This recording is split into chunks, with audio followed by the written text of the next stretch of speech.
Hola, ¿qué tal? Bienvenidos al canal Insomnio Code y en esta ocasión vamos a hablar sobre el Conventional Commits. Vamos a ver qué es, para qué nos sirve y cómo nos beneficia al momento de utilizarlo. Esto tiene que ver un poco o está relacionado, o bueno, no un poco, realmente está relacionado con Semantic Versioning y otros temas también. Pero si no sabes qué es Semantic Versioning, yo tengo un video hablando sobre ese tema, que prácticamente es otra especificación que nos indica cómo nosotros debemos de versionar nuestro código, nuestra librería, ¿no? Puedes ir a verlo para entrar en más detalles sobre ese tema. Pero ahora bien, vamos a hablar sobre Conventional Commits. Y si leemos un poco aquí la descripción breve que tiene, nos dice que es una especificación que añade significado legible entre humanos y máquinas a nuestros commits. Esto claramente tiene que ver con un sistema de control de versiones como Git. Y si lo describo en otras palabras, porque claramente esto no nos da mucho feedback o mucho significado de lo que hace, pero prácticamente nos ayuda a identificar en ciertos commits qué tipos de cambios se hicieron en el código, ¿no? Si se arregló un bug, si se agregaron nuevas características, si se modificó la documentación, entre otras cosas. Simplemente con leer, digamos, el commit que se hizo, es fácil identificar los tipos de cambios, ¿no? Ahora bien, aquí hay una pequeña descripción. Otra cosa que no mencioné, en la descripción voy a dejar, o en algún comentario voy a dejar el link de este sitio, que prácticamente es conventionalcommits.org, para que entren en detalles y puedan indagar un poco más, ¿no? Ahora bien, Conventional Commits tiene un formato de cómo nosotros debemos de escribir nuestros commits, que nos los muestra aquí. Entonces, bien, nos dice que hay un tipo, nos dice que hay un scope, que es opcional, voy a entrar en detalles más adelante, una descripción, un cuerpo, que es opcional también, y un footer, que de igual manera es opcional. Footer o footers, que son opcionales, ¿no? Ahora bien, ¿qué es el type o el tipo?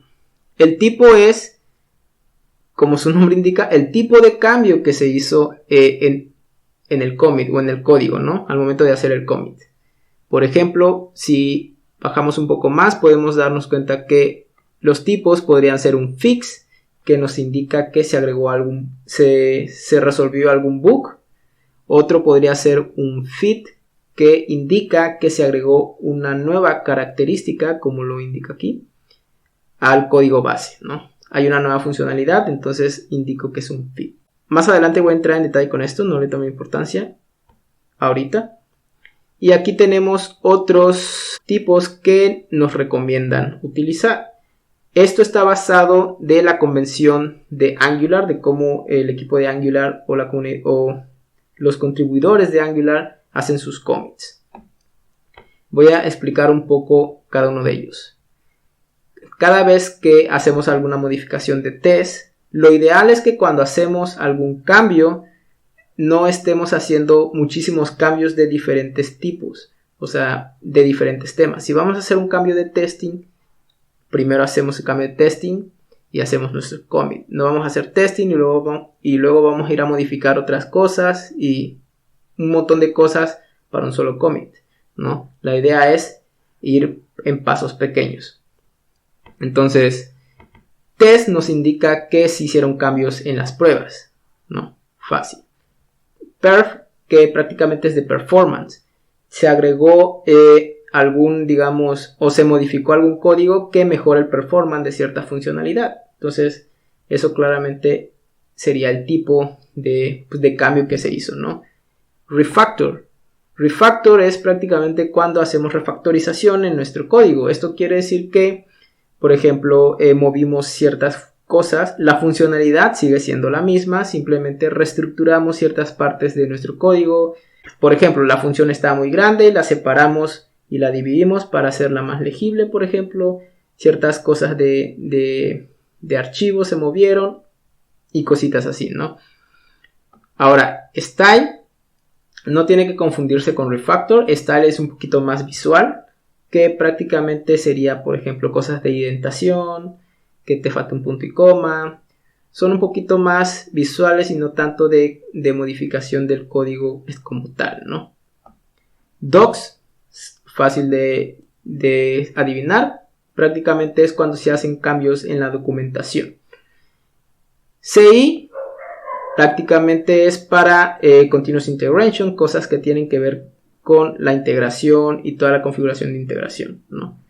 Que estos dos vienen un poquito más de la parte de Angular. Normalmente viene este y esto de acá, pero de igual manera lo vamos a explicar, ¿no? Ahorita este Shore, que no estoy seguro si se pronuncia así, que son cosas que no tienen que ver con la funcionalidad en sí, más bien son cosas como de configuración, incluso podrían ser cosas de build. Por eso les digo que, digamos, este de CI y este de build, normalmente se podría resumir con Shore nada más, que serían como quehaceres, o sea, cosas que no son de funcionalidades y del código en sí, sino más de configuración, de cómo haces, no sé, por ejemplo, el build, cosas de configuración en general, ¿no? Pero aquí, digamos, se detalla un poco más, que por ejemplo en build, claramente cosas que tengan que ver específicamente de build, y CI de la integración, ¿no? Y lo que no quepa en ninguno de los otros lados, lo metes en Shore prácticamente, ¿no? Ok, ese sería el tipo, especificando qué tipo de cambios se hizo. El scope, vamos a ver qué es el scope, que esto es opcional, pero si quieres ser un poco más específico en tu commit, por ejemplo, vamos a agarrar Angular, que Angular tiene su compilador, la librería, es un framework en general y está compuesto de múltiples librerías. En este caso estaría el compiler, el compilador, los formularios, el ruteo, entre otras cosas, ¿no? Entonces, el scope nos indica en qué parte se hizo el cambio. Aquí podría ir, por ejemplo, compiler, router, forms, especificando concretamente en dónde se hizo el cambio. Por ejemplo, si hicimos un fix de algún bug en el compilador, acá podría ser fix y acá se especifica el compiler, el compilador, ¿no? Y la descripción, pues, es una descripción breve de lo que se hizo realmente en el commit. Aquí hay una regla también y es que, digamos, se tiene que separar y no llevar, digamos, puntos al final y otras cosas que ustedes pueden indagar en el documento para entrar un poquito más a detalle. El body es opcional, como su nombre lo indica aquí, y prácticamente es una descripción un poco más detallada de los cambios que se hicieron en ese commit. No sé si quieres dar algún detalle un poco más descriptivo de todos esos cambios y por qué hiciste ese cambio o de lo que estaba antes y de lo que está ahora, lo puedes hacer aquí. El footer, normalmente el footer se ocupa para diferentes cosillas. Voy a explicar dos. Uno es especificar breaking change. Y el breaking change nos identifica o nos dice, mejor dicho, que hay cambios que se pueden, o sea, que pueden romper el código ajeno o de alguien más que esté usando la librería. Esto lo explico en el video de Semantic Versioning, pero voy a dar una breve explicación aquí, que prácticamente, suponiendo que en el código estamos exponiendo a los que consumen la librería un cierto método con un cierto nombre. Pero en este nuevo cambio se decide cambiar el nombre del método por otro.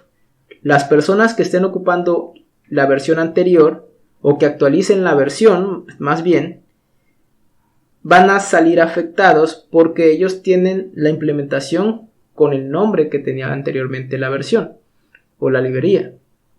Si actualizan, ese código ya no va a ser, digamos, válido y se va a romper, ¿no? Prácticamente eso es lo que indica breaking change, que hay un cambio que puede romper código de alguien más, ¿no? Y eso se especifica en el footer y también tiene alguna pequeña descripción de ciertos cambios. Otra cosa es que puedes especificar si el cambio, por ejemplo, fue de algún bug que se corrigió. Podrías especificar el número de issue que resolviste en ese commit. Y tiene otras utilidades como tal. Aquí hay unos ejemplos de cómo podríamos utilizar un commit, ¿no? O la convención. Acá dice el tipo, que se agrega una nueva característica, una descripción breve de la característica, y acá nos está indicando que hay un breaking change, que quiere decir, como ya comenté, va a romper algo en el código, ¿no? Y también una descripción del breaking change. Otra cosa es que también podemos indicarlo agregando un signo de exclamación en el tipo, que nos indica prácticamente lo mismo, un breaking change. Yo prefiero esta manera, creo que es un poquito más descriptiva. Y aquí hay varios ejemplos de cómo nosotros podemos hacer nuestro commit. Esta sería la forma más simple y básica de hacer, digamos, un commit. Sería docs, por ejemplo, el tipo y la descripción, es lo más básico. Y aquí, como les comentaba, aquí sí está un poquito más detallado, que nos dice se agregó un feed, una nueva característica en la parte del lenguaje, y acá dice que se agregó un nuevo lenguaje. Y bien, y aquí hay un commit un poquito más detallado que nos dice que fue un fix, se agregó un bug, se corrigió un bug, perdón, se corrigió un bug, la descripción, el body y acá el footer, ¿no? Y como pueden darse cuenta, bueno, estos dos serían el body y aquí el footer, ¿no? Que prácticamente nos da algunos detalles y la referencia de algún cierto issues o cosas por el estilo. Muy bien. ¿Qué ventajas tiene utilizar esta convención? Ya vimos que es un poco más descriptiva, esa es una ventaja, más descriptiva de los cambios que se hicieron o qué tipo de cambios se hicieron. Pero otra cosa en la que nos puede ayudar es que podemos automatizar ciertas tareas. Por ejemplo, una de ellas es, por ejemplo, automatizar el changelog. Voy a hablar un poco más sobre el tema de changelogs en otro video, pero prácticamente un changelog es el historial de todos esos cambios o de todos esos release de nuestra librería. Al tener ese release, nosotros podemos identificar, o los usuarios que consumen cierta librería pueden identificar fácilmente en qué versiones se hicieron ciertos cambios, se agregaron ciertas librerías, entre otras cosas, ¿no? Estos se pueden automatizar utilizando conventional commits con ciertas herramientas o librerías que siguen esta especificación para poder generar ciertos archivos. Otra cosa es que también podemos automatizar el versionamiento de nuestras librerías, como lo hacemos con el changelog. Al tener esta convención, unas librerías lo que hacen es verificar si tienes un breaking change. Lo que va a hacer es agarrar una nueva versión que indique que se hizo un breaking change o que una librería tiene un breaking change en el código, ¿no? Esto se puede automatizar y te dan recomendaciones de qué versiones podrías agregar a tu librería. Otra cosa que también podrías automatizar serían, por ejemplo, los release, que también tienen que ver con la parte del versionamiento, y entre otras cosas también que se pueden hacer, ¿no? Si se dan cuenta, sí nos da muchas ventajas utilizar este tipo de cosas. Otra cosa es que, bueno, que no mencioné, que se pueden, digamos, agrupar ciertos commits y de igual manera hacer búsquedas. Por ejemplo, quieres buscar los commits que tengan que ver con refactor o con fix o con lo que sea, son buscables, digamos así, ¿no? Esto es prácticamente lo que quería comentar de conventional commits. Creo que es muy útil utilizarlo. Algunas empresas lo utilizan, pero es más común utilizarlo en la parte de open source. Pero bueno, si te ha gustado el video, deja tu like. Si te gusta este tipo de contenido, puedes suscribirte al canal y dejar algún comentario de algún feedback que tengas sobre el video. Sin nada más que decir, nos vemos en el próximo video. Hasta luego, bye.